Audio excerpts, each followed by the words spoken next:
Now, I want to welcome you to today's session, which is about advancing action on climate adaptation and resilience. Today, we're going to have five visionary leaders who are going to show how they are already advancing action. We're not going to have a traditional bio. Instead, what we're going to hear today are real solutions, are real activities that are happening right now within different types of institutions, including traditional financial institutions, international organizations, and also entrepreneurs who are a very important part of the equation. So let me introduce you to our first speaker, Yusuf Bodiat, our African Risk Ambassador, who is going to tell us that finance cannot stop climate change, but it can stop disaster. Yusuf.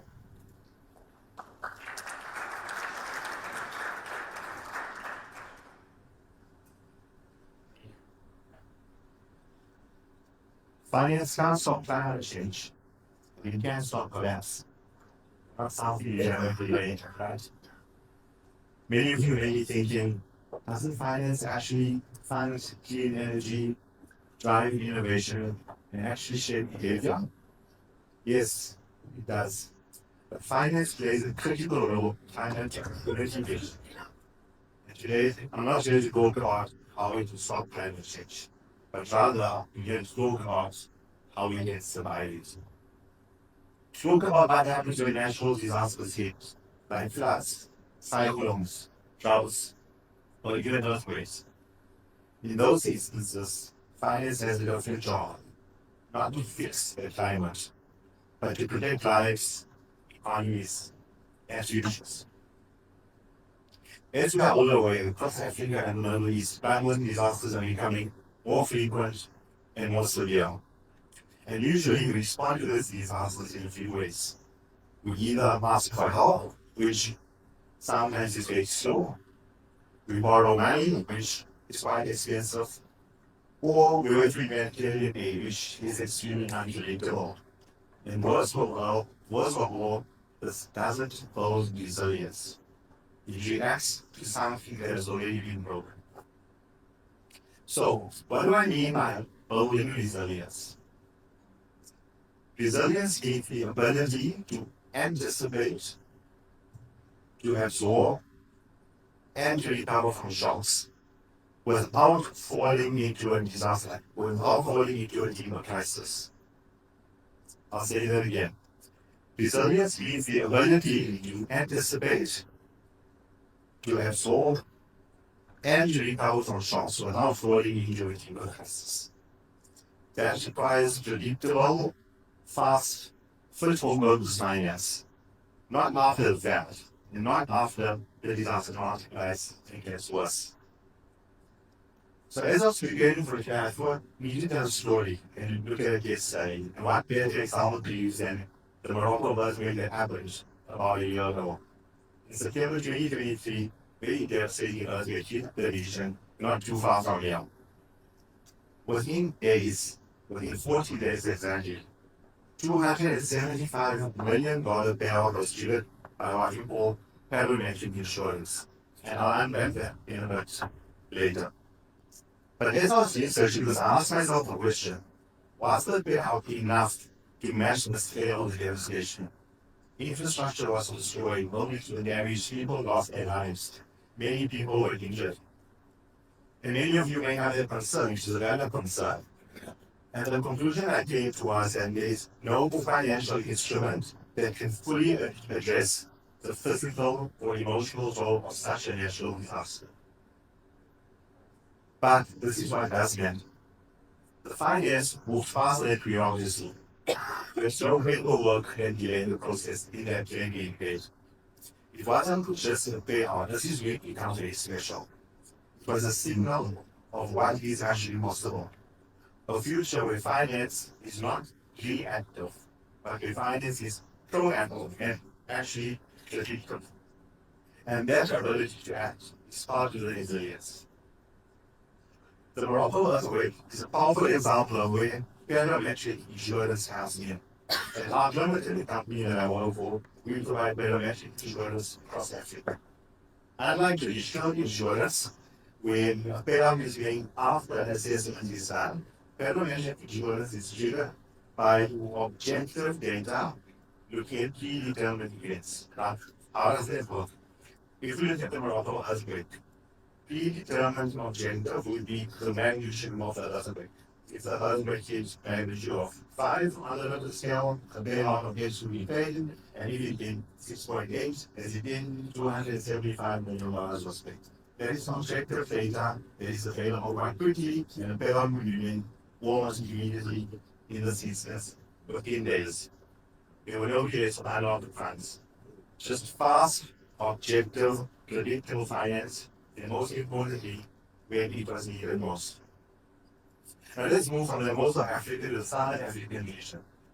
Many of you may be aware, some of you may be aware that Southern African region has been hit by severe droughts over the past few years. Malawi specifically, a region that is one of the poorest in the world, and many people are subsistence farmers, meaning that they farm for themselves, they farm for their communities and their villages, was hit by severe droughts. And at our clinic, we were able to support the government of Malawi with an aggregate of $18 million worth of tax payouts. Now, that may just be a number, but it could be like this. When a drought is in a region like Malawi, where the poor live, and they actually need their farming to survive, they don't just lose their crops, they actually lose some of their food supplies that they're actually dependent on. And a short delay in food supply can push these poor households into even deeper poverty. How did we make the payout? We wanted some climate sets, specifically rainfall patterns, and once those rainfall patterns did not reach a certain level, we were able to make $80 million worth of trades to the Malawi government. Interestingly enough, the entire Southern African region is $60 million worth of payouts just in the last year, which again, it's not close to what was given, but it's some starters. How did the Malawi government use this money? The government was the assistance on the humanitarian farmers affected immediately. Cash was received by vulnerable households. Some farmers received supplies at the end of the farming season, and local food systems stayed operational. Now, what's special about this was not just about avoiding hunger. It protected livelihoods, kept rural communities alive, and it preserved stability. This is what true financial resilience looks like. Not after the fact, but it really was needed before the drought hit. So, better measuring insurance, as I explained earlier, is not just a humanitarian tool, but actually a very smart financial strategy that helps governments avoid debt, because no debt is needed to purchase these policies. It keeps local economy stable, and it gives investors and institutions, many of them, smart ways to support climate change with clear and measurable results. Interestingly enough, the World Bank has a statistic that says for every $1 spent early, for every $1 spent in advance, $4 is saved later. I think that's actually a bit higher than that now. I think the point is that there's a multiplier effect. Spending money early actually helps later on. Put all this into perspective, over the past 10 years, since 2014, we were able to disperse over $230 million worth of climate disaster claims to the African continent, most of these related to drought relief. And this will need proof that allocation finance actually works. So, maybe in closing, I'd like to return to my opening statement where I said, financing can't stop climate change, but it can stop collapse. We need to build that future before the next shock becomes a catastrophe. Because true resilience is not built in the aftermath of a crisis. True resilience is built in the systems inside before the crisis hits. We need to start waiting before the next shock becomes a crisis. Thank you very much.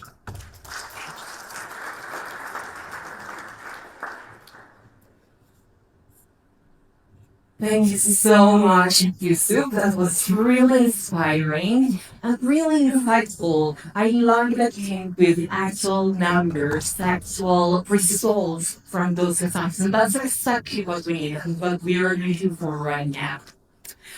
Actually, something that you said, which is around vision of videos, a humanitarian act. Actually, there is a business case behind this, right? And just yesterday, was a new study that came out saying that there is an investment opportunity of 9 trillion US dollars in adaptation. So why are we not investing more? Why are we missing that opportunity as financial institutions?